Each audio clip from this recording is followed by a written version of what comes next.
further ado, I would like to introduce the A2i's new Executive Director, Matthias Range, for his welcoming remarks. Welcome, Matthias. Yeah, thank you so much, and good morning and good afternoon, everyone.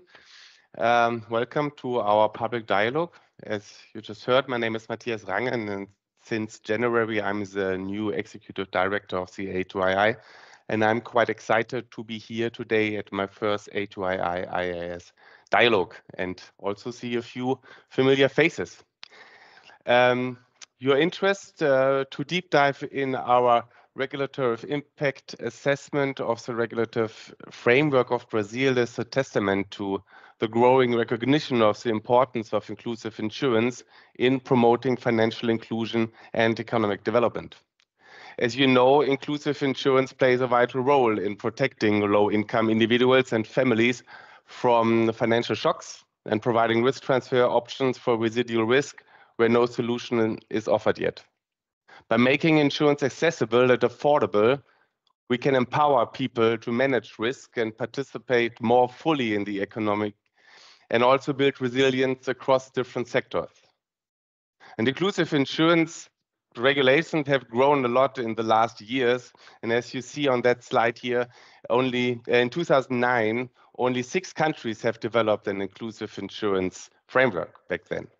And these were our pioneers. And today, we know of at least 40 inclusive insurance regulations which exist.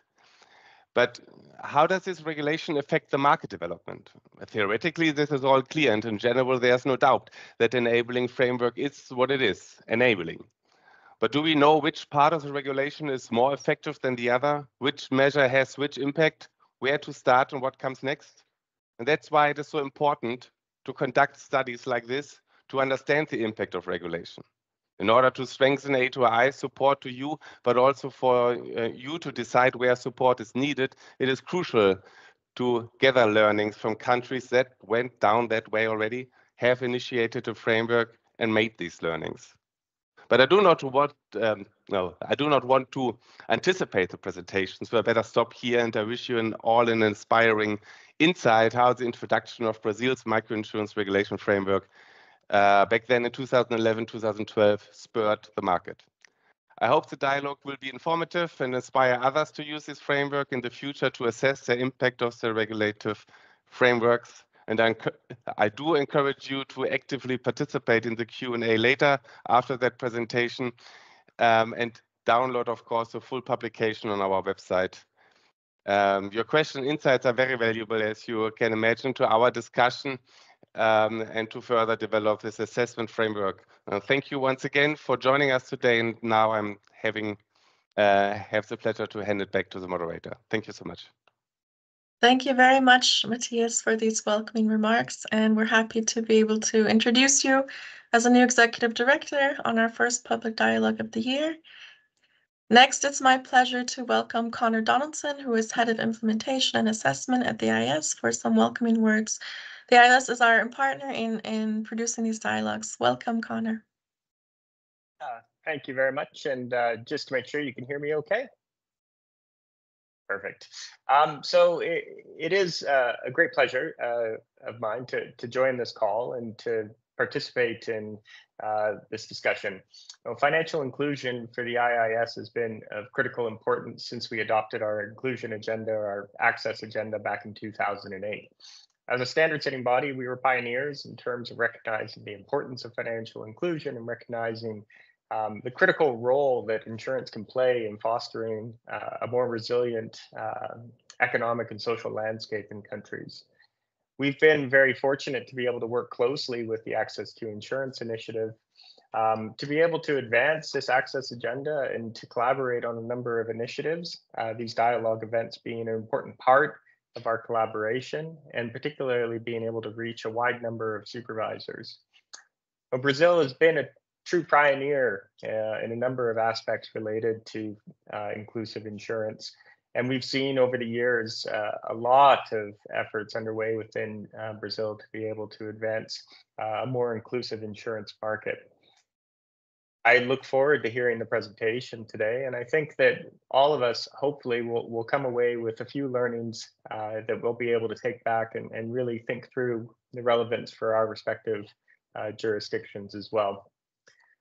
I think it's also important that we recognize that the IIS has really come to appreciate the importance of inclusive insurance, not only insofar as bringing insurance to traditionally poor and underserved segments of the population, but we've really seen a growth mindset insofar as jurisdictions recognizing that inclusive insurance is actually a challenge no matter where you are in the world. Even the most advanced and sophisticated insurance markets face inclusion challenges.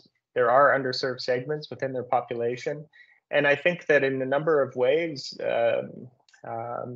emerging and developing economies have really been at the forefront in understanding steps that supervisors and policymakers can take to be able to build and enable greater insurance penetration and greater access to insurance.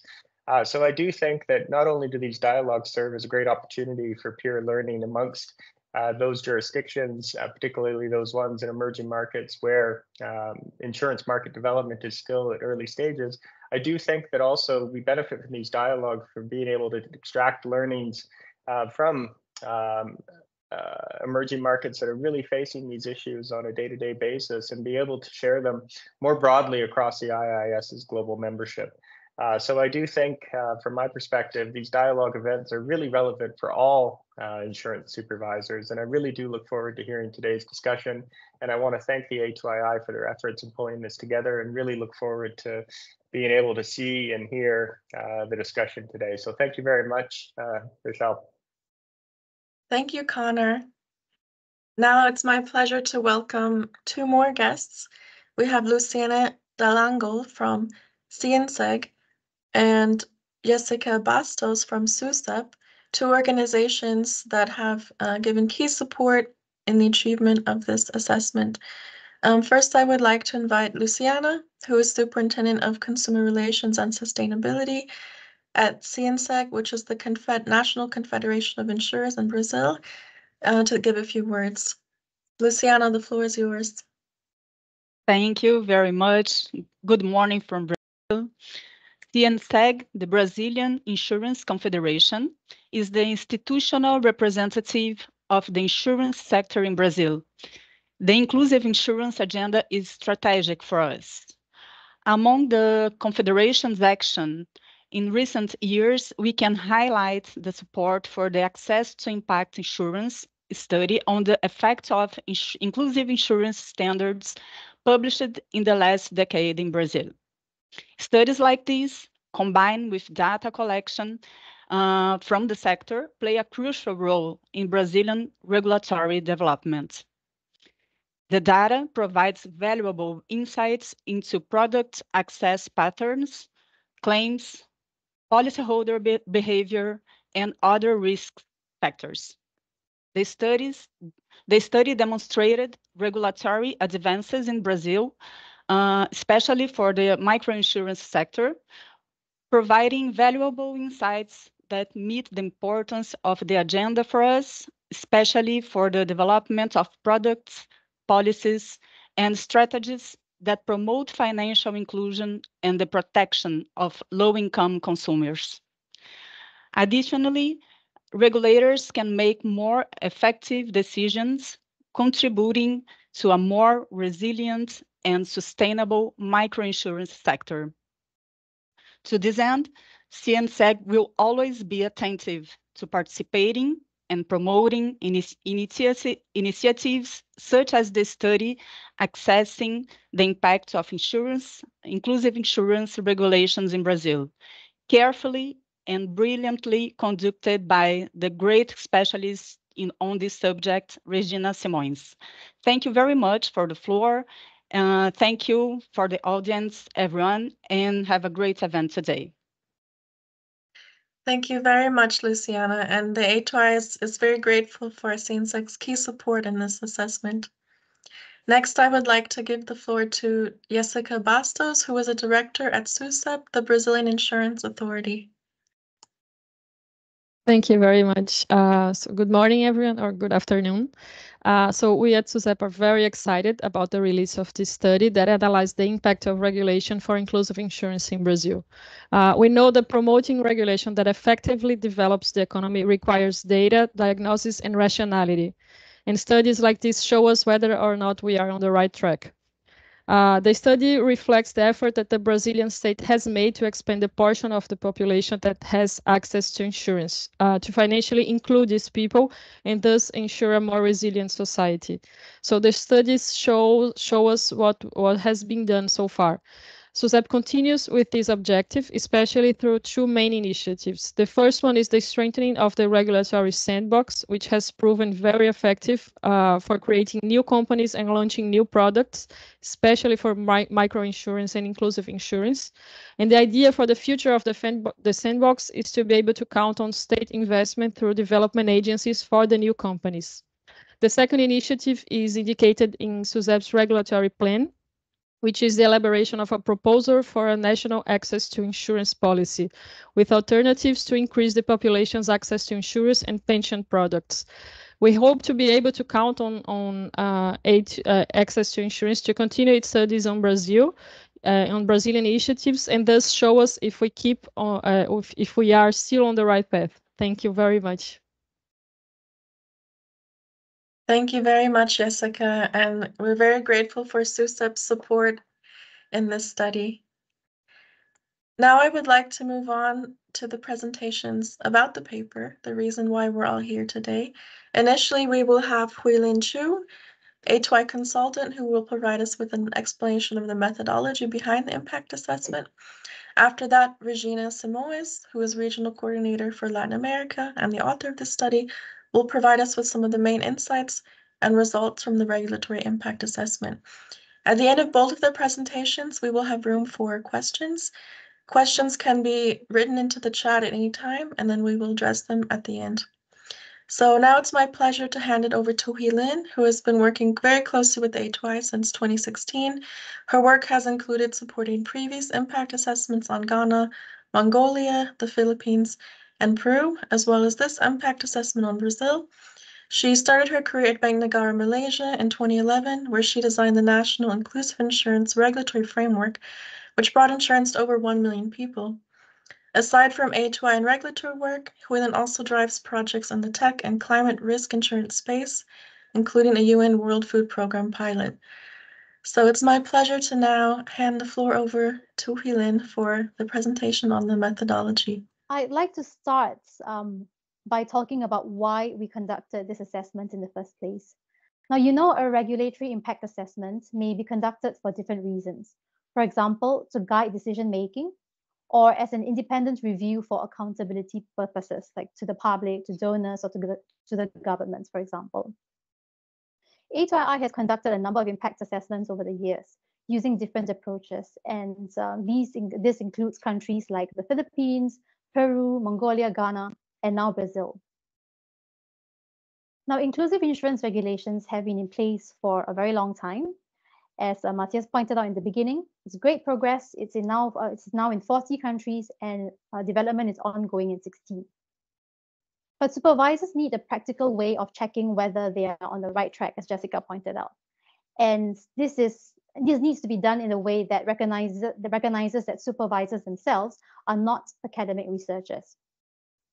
So in this case, the way we approached it, the Brazil assessment was developed specifically thinking about how to design an approach that the supervisor can use themselves as a toolkit to check whether they're on the right track.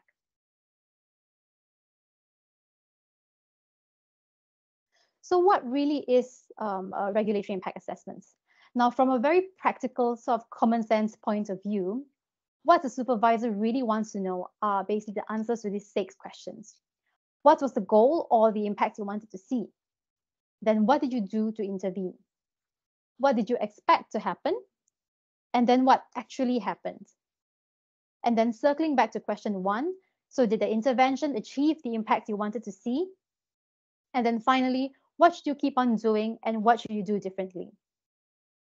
So this kind of sums up the 6 questions that a supervisor would want answered as a key components of their regulatory cycle as they sort of review and enhance their regulations over the years to help them assess the effectiveness of their regulations and where to go from there.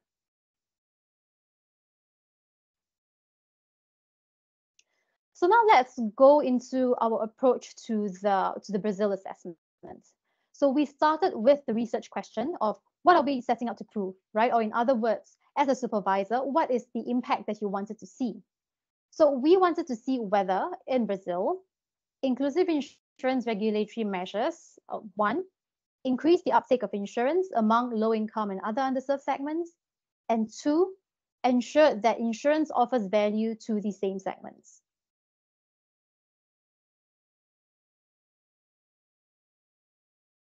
Next, we identified the scope of the assessment. So when we say inclusive insurance regulatory measures, what does that mean?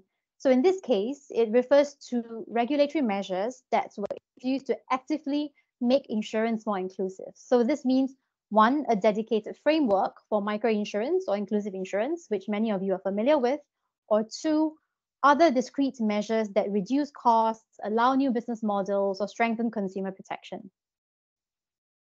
We intentionally did not include subsidies, taxes, and supply quotas. And you will see when Regina presents that we basically mapped out all the regulations that fall under the scope along a timeline. And then this also helped us to define which period to include in the assessments. Next, another important term to define, which products were within scope. So here we look at products that were intentionally targeted at low-income, excluded, or underserved segments. So this means products that are designed to be simple and affordable. And you will notice that this is aligned with the IAIS definition of inclusive insurance. And the reason we focus on intention is because we're trying to measure the impact of regulatory measures on industry behavior. So that's why it has to be a targeted response to the regulations that were put in place. We also included products that were not classified as microinsurance per regulations, but we excluded compulsory products.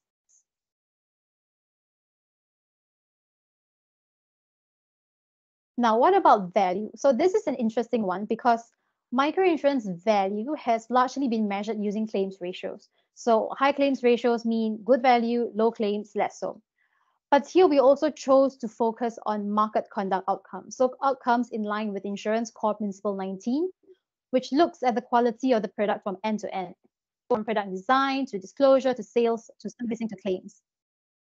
But the challenge here is that most regulators still do not have comprehensive conduct data, such as complaints data or servicing timelines or very detailed claims data. But we think that this is still a very important aspect to include in the framework. Because even if you have to use qualitative data, such as via interviews, it can help a supervisor spot unintended consequences. It can help ensure a more consistent approach between sort of traditional versus inclusive products. And it also shows that if there isn't sufficient conduct data, then it's important for the supervisor to do something about it.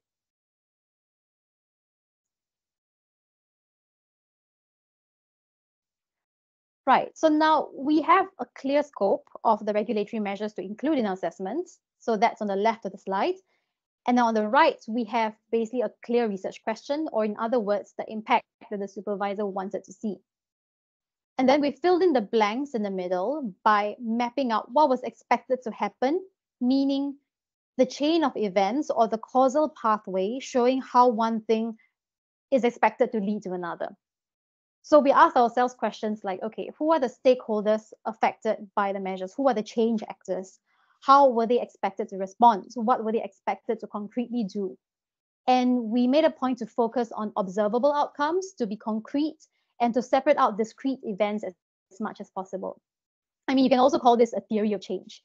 So on this slide, you see kind of the full logical framework that we developed for Brazil.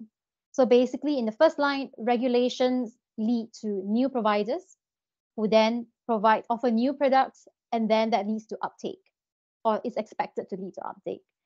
And in the second line, regulations is expected to lead to new business models, whether by existing or new providers, and then to wider distribution, and then to more uptake. And then the third line, slightly simplified here, but regulations lead to better behaved companies who then offer products that offer value to the low income and underserved segments.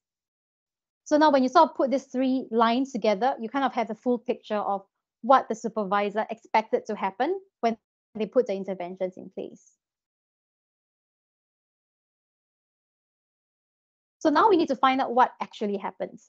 So let's take the first line of the map. So again, regulations lead to outcome 1, new providers, and then outcome 2, products, and then impact take-up. So what we did was to put together a list of indicators, quantitative and qualitative, for each outcome. So basically in each box here in the logical framework, at every level, you have a list of indicators that captures whether or not this event happened. And then we identified where we will obtain this data. So it could be regulatory data, industry data, it could be surveys or extra interviews that we had to do. And then we collected baseline and current data. So basically before and after data. So before the intervention and after the intervention. We had to sometimes settle for proxies when data was not available. But one helpful thing that came out from this was that it highlighted data gaps. So ideally, even if the data you ideally want is not available, supervisors who go through this thought process will be able to identify data gaps and where improvements to their data infrastructure is needed. It's also important to note here that impact is actually kind of up to the supervisor to define, right? So what does success look like to the supervisor, to the party conducting the impact assessment exercise? So if your goal is uptake, then you stop here at the level of measuring uptake. But if your goal is to prove resilience of policyholders, then it might require you to go down to household data on financial shocks, on claims and expenditures. Now that's doable, of course, but it's a lot more resource intensive, and it's also potentially out of scope for regulators.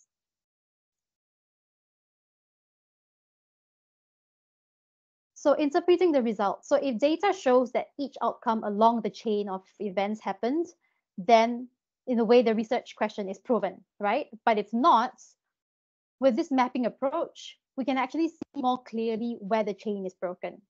So for example, let's go back to this line.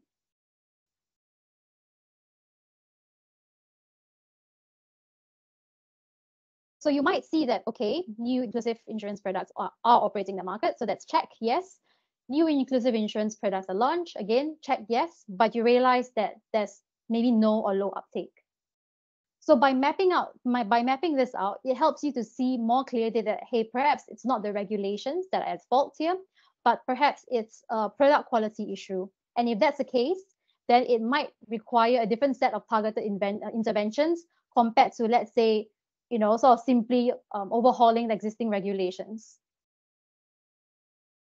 So what we like about this approach is that it helps to avoid sort of jumping to conclusions and sort of provide a more nuanced view of, as was mentioned earlier, where exactly the chain is broken and what exactly needs to be fixed or what doesn't actually need to be fixed. So this sums up my presentation on the methodology to the Brazil RA. And I'm very happy to pass it back to Rochelle and then to Regina, who will take you through the assessment. Thanks very much. Thanks, Hui-Lin. I think that was a very clear explanation of the methodology behind the assessment. Again, everyone is welcome to submit questions in the chat and we'll address them at the end. Perhaps some things will be, perhaps Regina will give more enlightenment along the way to some of these aspects. So now it's my pleasure to introduce Regina Simões, who in addition to being the regional coordinator for Latin America, she is the author of the paper. She's been with A2ii-IAIS since 2017. Previously, she worked at SUSEP, the Brazilian Insurance Authority, where she coordinated several working groups, including the Multilateral Group on Insurance Distribution by Retail Organizations and the SUSEP Microinsurance Working Group. So she participated in the development of the first set of microinsurance regulations in Brazil. Thanks, Rochelle. Good morning and good afternoon, everyone, and thank you very much for the opportunity to present to you today. Before starting, I'd like to acknowledge the SUSEP team and the members of the CNseg Inclusive Insurance Commission for the great support received, as well as those insurers who responded to the survey. My intention today is to provide you with some main findings from the regulatory impact assessments of inclusive insurance regulations in Brazil. I hope this encourages you to read the paper in full. Next slide, please. So the analysis periods ran from 2011 to 2021 on the basis that the main regulatory measures to support microinsurance and inclusive insurance were implemented between 2011 and 2013. Relevant market data is available along this period, which allows for monitoring of market development after the implementation of the regulatory measures, and new regulations came into force in 2021 with an impact on data from 2022 onwards. Next slide, please. This assessment took into account the regulatory measures in Brazil introduced by SUSEP and the National Private Insurance Council over 3 phases between 2011 and 2013. The first was a dedicated microinsurance regulatory framework, and soon after, 2 sets of regulations were also included on insurance tickets and the use of remote means in insurance operations. And this last set that regulations regulated new types of distribution channels, such as retailers. Next. So the next step was to define the lines to be considered as inclusive insurance within the scope of this assessment. So this list was defined through interviews with both SUSEP and the CNseg Inclusive Insurance Commission. So in addition to life and non-life microinsurance lines, we include other lines that provide coverage typically demanded by low-income segments, such as funeral and credit life. Note that only the lines in the first column could be sold by insurance representatives. The use of representatives as distribution channels required that insurance products were necessarily purchased through individual contracts, such as individual policies or insurance tickets. This will be important for some comparisons that we'll see later today in this presentation. Data was collected from SUSEP through its statistical data system with the support of SUSEP's team. Thank you very much for those who support me, and from the industry through a survey among insurers operating in the inclusive insurance lines, supported by the CNseg Inclusive Insurance Commission. 8 insurers answered the survey, covering 21% of the microinsurance market share and 17.3% of the market share of the inclusive insurance lines selected for analysis. As not all data was available at the level of granularity required, we had additional meetings with SUSEP and bilateral meetings with insurers who volunteered to. To validate the survey, the Inclusive Insurance Commission held a workshop with its members. In addition, another meeting took place, this time with the SUSEP board and market representatives, in which supplementary information was provided. Next, please. As previously mentioned by Rolene, 2 hypotheses were considered. Regulatory measures increase the uptake of insurance among low-income and others underserved segments, and ensure that insurance of value to these segments. In the next slides, we'll see some of the main findings of the assessments at each output level of the logical framework and their regulatory impact. Of course, this is just a summary of its contents. So we start with the outcome level 1. Between 2011 and 2021, there was a significant increase in the number of insurers operating in inclusive insurance lines sold through insurance representatives.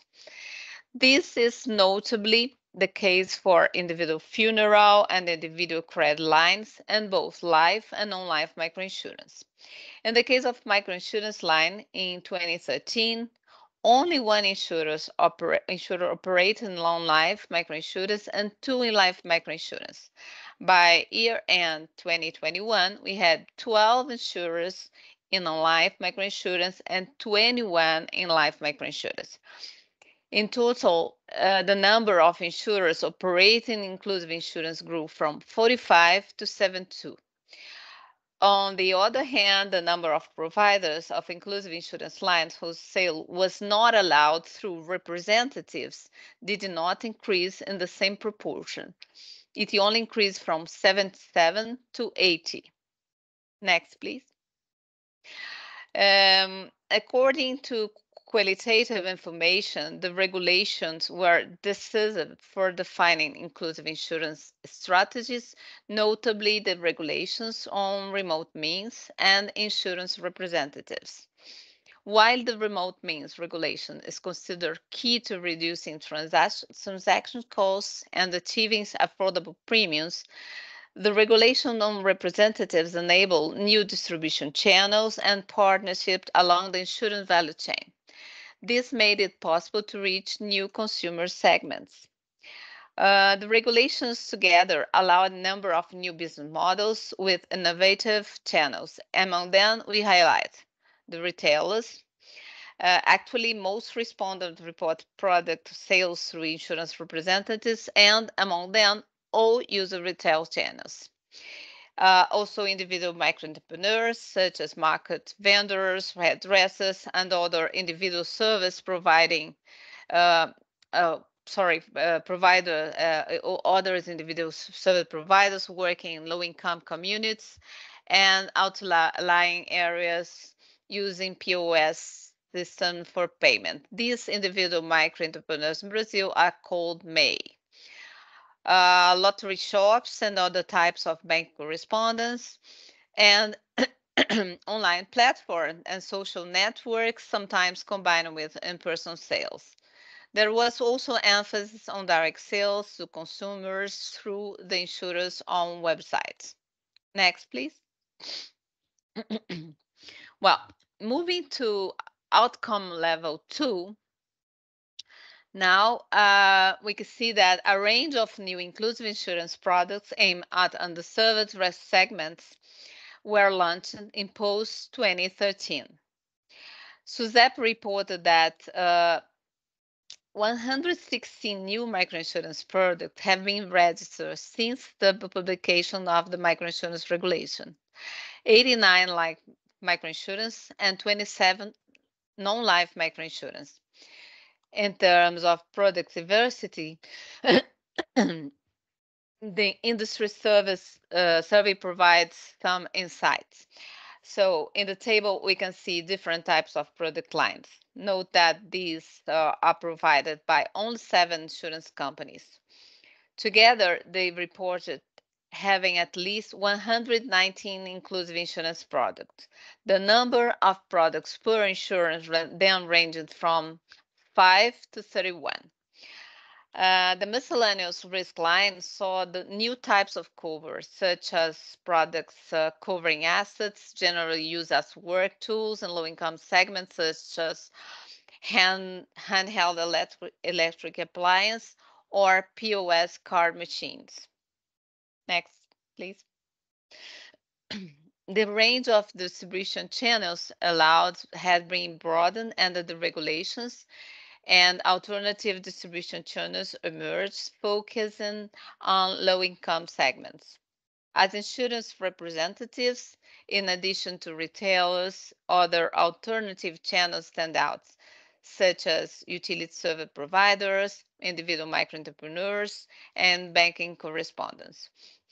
In terms of numbers, there is no market-wide data available because it is the insurance companies themselves that individually register the representatives. However, the survey respondents report over 12,000 insurance representatives in June 2021, the number of which varied per company depending on their business models.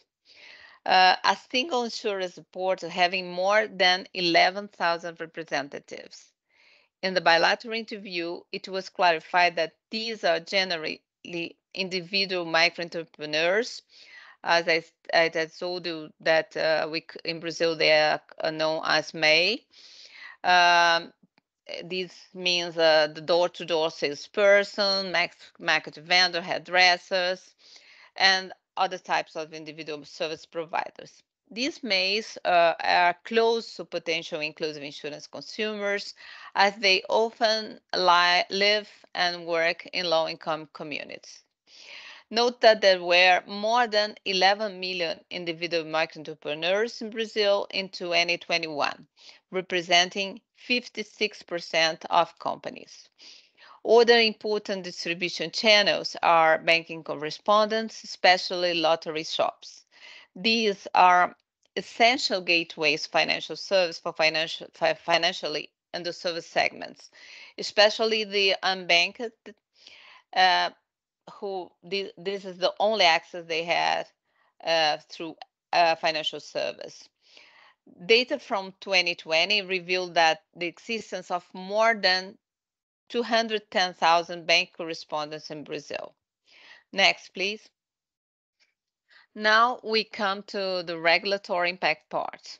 At the time of the assessment, SUSEP did not require reporting on the number of policyholders. So the only data available on the number of policyholders was that provided on a voluntary basis by the insurers who responded to the survey.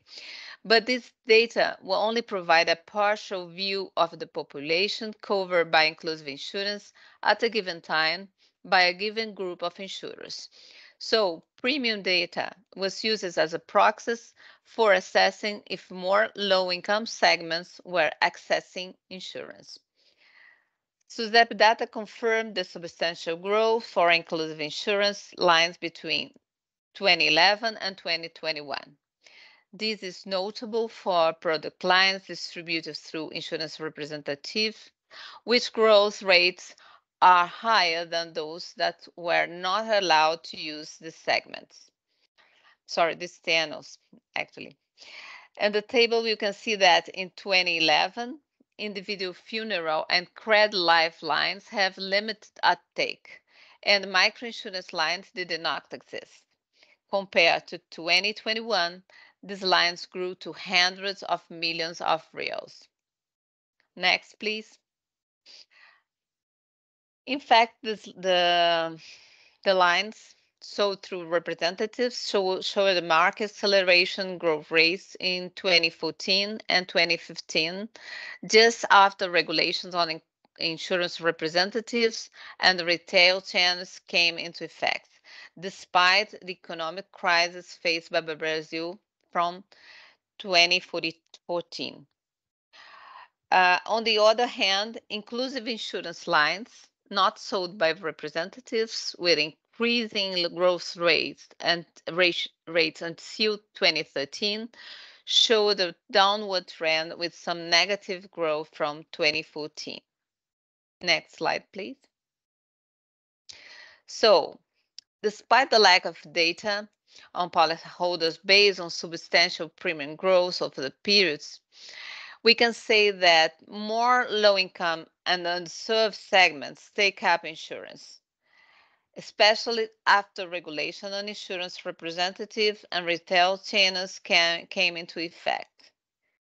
It's important to note, however, that through the industry survey, 7 insurers reported over 12 million policyholders covered by inclusive insurance in 2021, which is a very relevant number. In terms of that value for policyholders, data on the number of cases of non-compliance and misconduct related to inclusive insurance was not made available by either SUSEP or the industry. SUSEP clarified that although it has been collecting this data for many years, the calculation criteria have changed over time, making comparisons inappropriate. So Only qualitative information was obtained through bilateral interviews, but the value could be assessed through two key performance indicators, the KPIs, loss ratio and commercial expense ratio.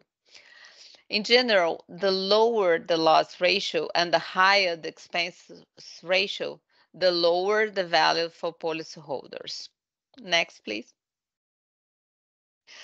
So, these indicators show that inclusive insurance lines sold by representatives had lower loss ratios and higher commercial expense when compared with inclusive insurance lines not allowed to be sold by representatives, as well as with the Brazilian market average for personal and property lines. Although with an overall slightly upward trend at the end of the analysis periods, loss ratios of inclusive insurance line market through representative remain below 22% throughout the period, most of which did not exceed 11%. The only exception was the miscellaneous risk line.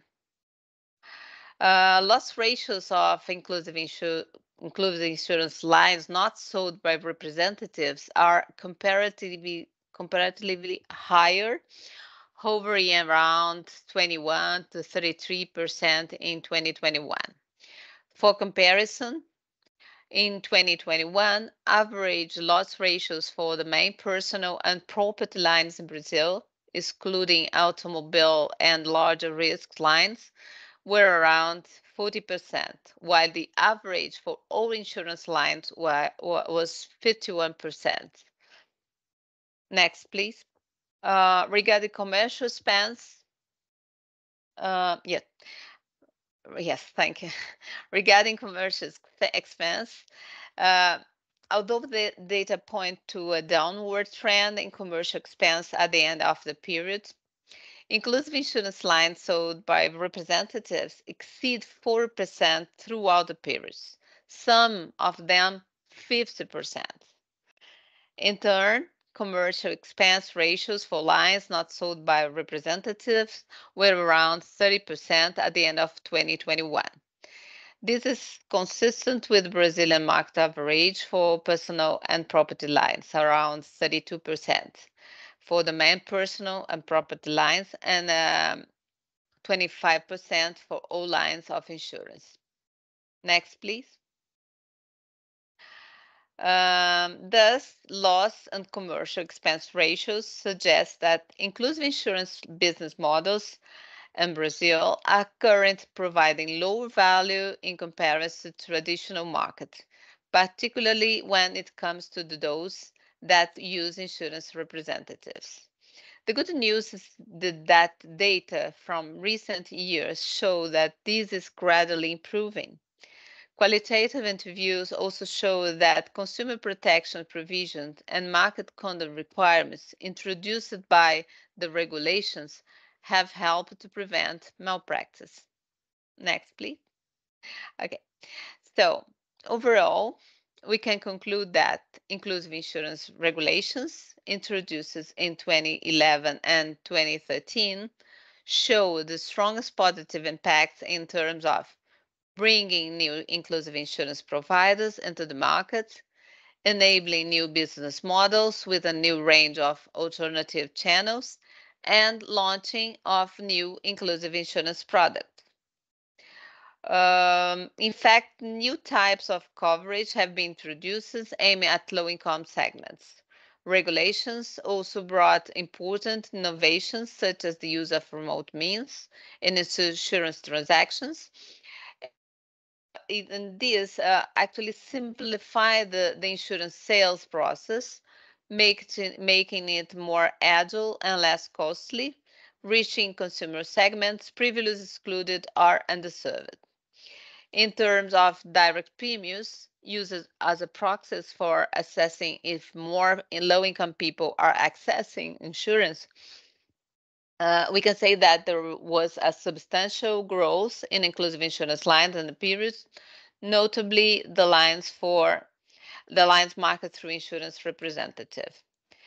The issue that needs to be improved concerns the value offered to policyholders. However, as SUSEP is actively improving its monitoring systems, this is also expected to advance in the coming years. Then, with this, we have reached the end, hoping that this presentation will inspire other regulators to promote their own regulatory impact assessment. Thank you. Questions? Thank you very much, Regina, for this overview of the paper.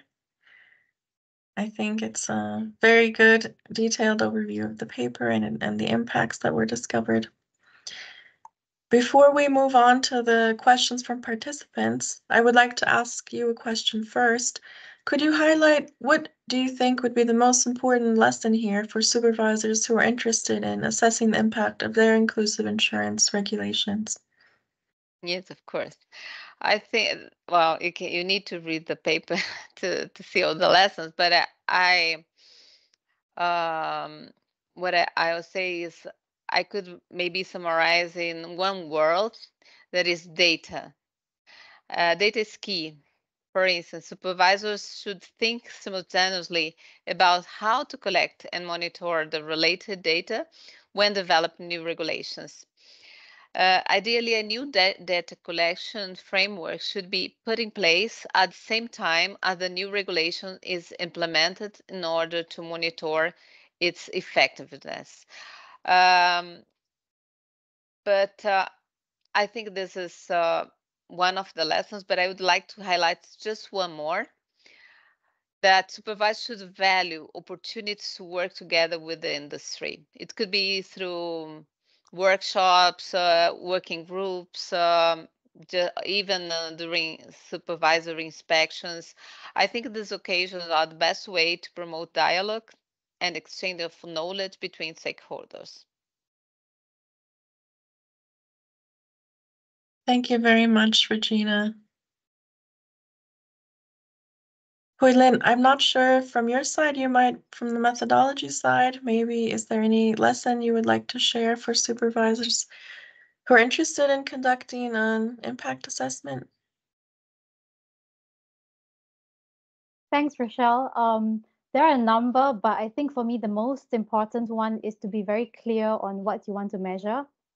So, for example, even when you are sort of planning out the scope, like what insurance lines to include under the research question, do you want to include only products classified as microinsurance under the regulations, or should you include all-inclusive product lines that are outside the dedicated framework? So questions like that are really important, and you need to be kind of clear what you want to put on the impact pathway, and what goal it is, in order to give you like meaningful insights. Because yeah, I mean, I think experience has shown that there are lots of sort of regulatory measures that can contribute to inclusion, and if the scope is not clear, we can sort of get trapped in the rabbit hole that, you know, makes it quite difficult to quantify the results.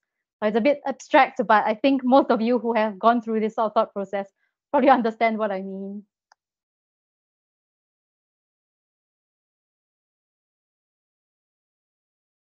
Thank you very much, Hui-Lin.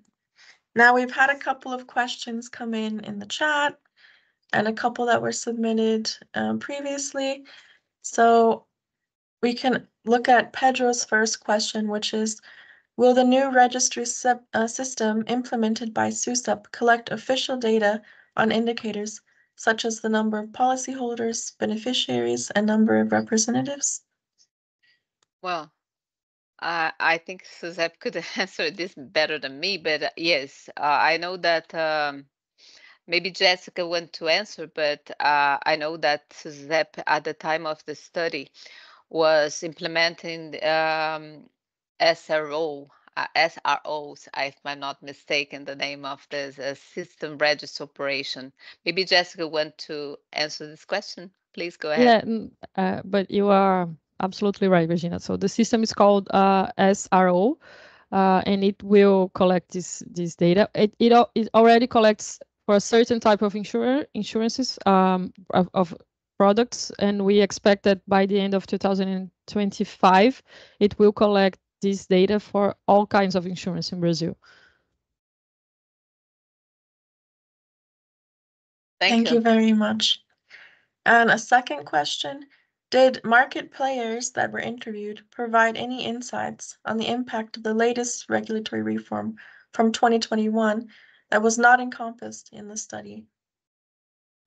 Actually, yes.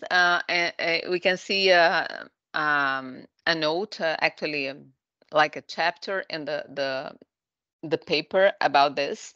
They are very optimistic because the new regulation is a principle-based regulation, so they are free to draft the microinsurance products. So it's an evolution of the first set of regulations. So they now that maybe a market know better, is more familiar with the concept of microinsurance. Now they are free to design the way they want the new products. Of course, SUSEP need to monitor closely this new products, and I know they do this. And but yes, they are very optimistic. Thank you for the question. Another question from Shelley. Based on your research experience, do these results compare well to other countries with inclusive insurance frameworks, or is the Brazil case unique? I would say that each country is unique because each country have their own characteristics. So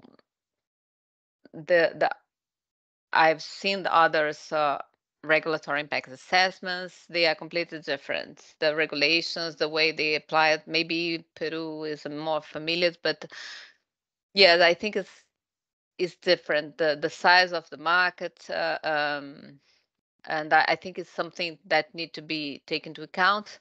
It's very important to understand what to learn about experience in other jurisdictions, but each country that need to find their own way to regulate, because each country is unique. That's but of course there are lessons that could be taken into account. Thank you, Regina. A question came in from Matthias. Do you have an overview in percent of new representatives that entered the market? It would be interesting to see what kind of companies entered the market, such as MNOs or foreign insurance providers who are using microinsurance as a market entry strategy. Well, in percentage, no, because it's as I told you, only 7 insurers report having over 20,000 to 12,000 insurance representatives. So it depends on business model adopted for each company and in the focus of each company. So in Brazil, there are companies that focus on specifically on low-income people, and that sold insurance directly to policyholders, that consumers.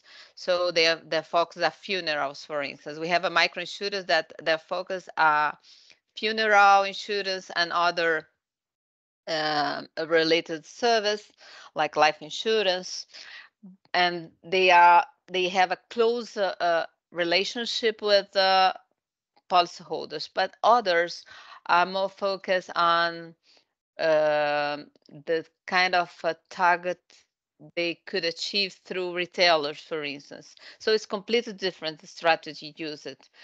They use maybe 2 big retailers to distribute insurance, but others like one of them, a group that is linked for a big bank, a big retail bank.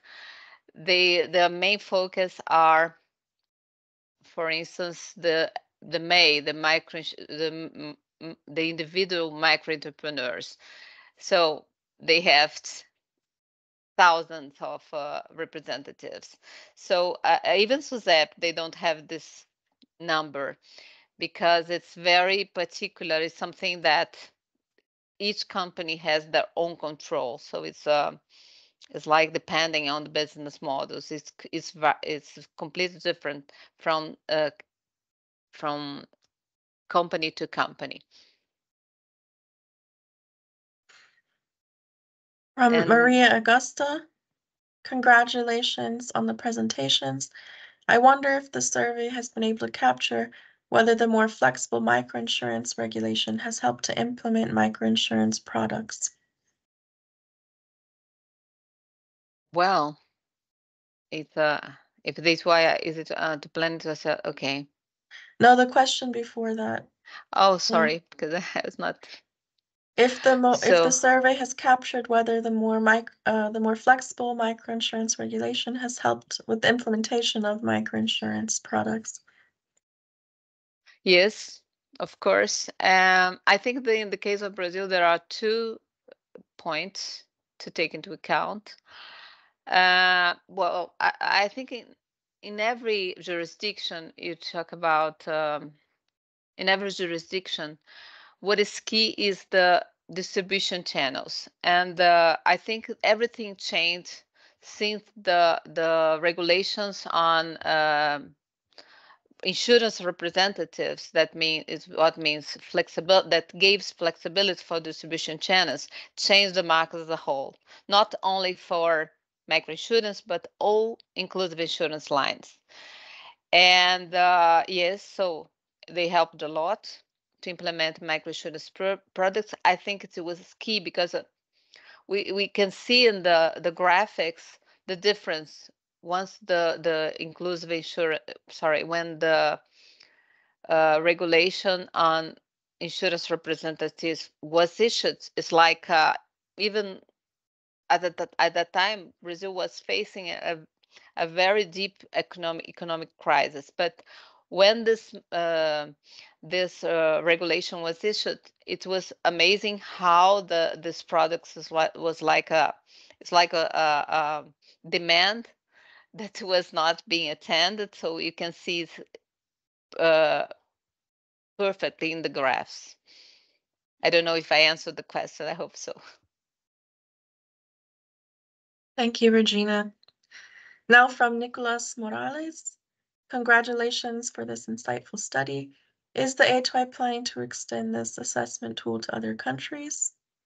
And second, as part of the assessment process in Brazil, were any barriers or new needs identified? Yes, I would like to give the word to Matthias to answer the first part of the question at the new chair, the new head of A2ii. But the second one, I could say that yes, the barriers and needs are identified in the paper. I think the barriers are relates to the data on policyholders. I think it's very important to use this data now that SUSEP is developing. The needs identified, I think it's more clear now, some kind of needs of consumers. Also, I think that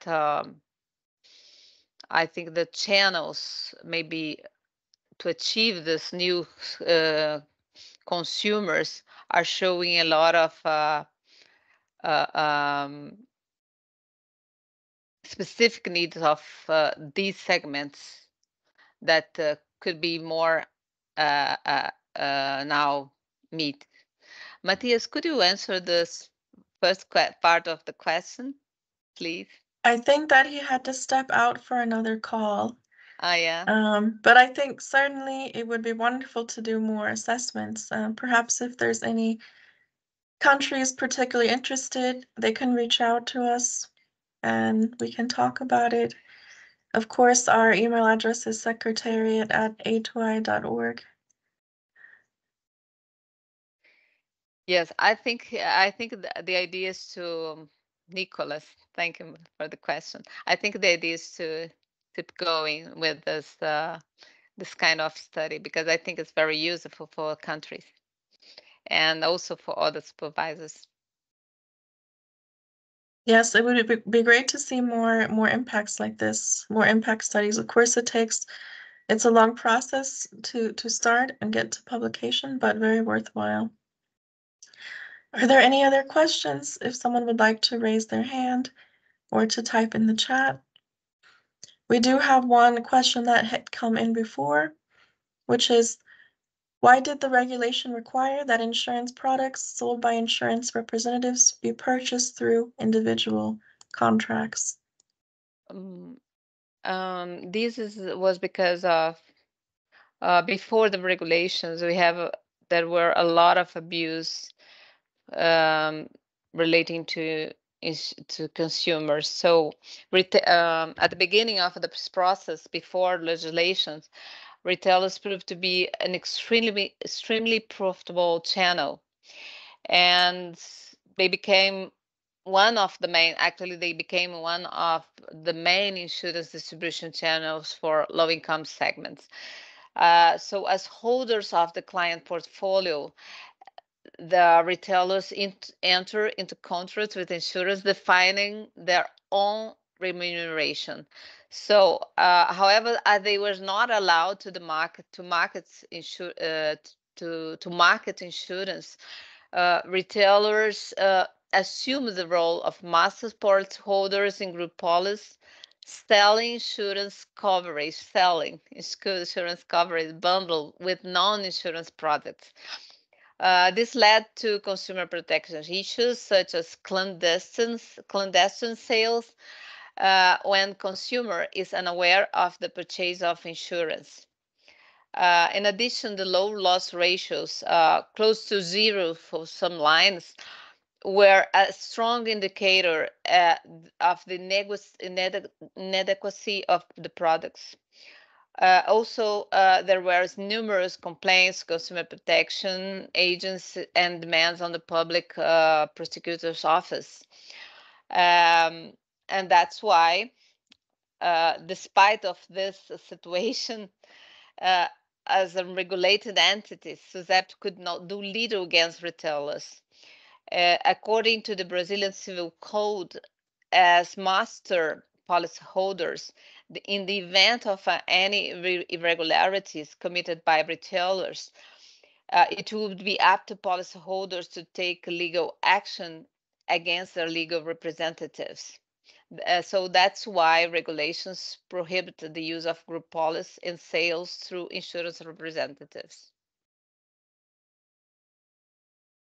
Thank you very much, Regina, and for the participants for the questions.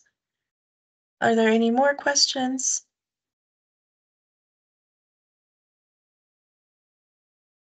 Okay, I think for the moment, we've covered all of the questions, and we're also coming toward the end of our time.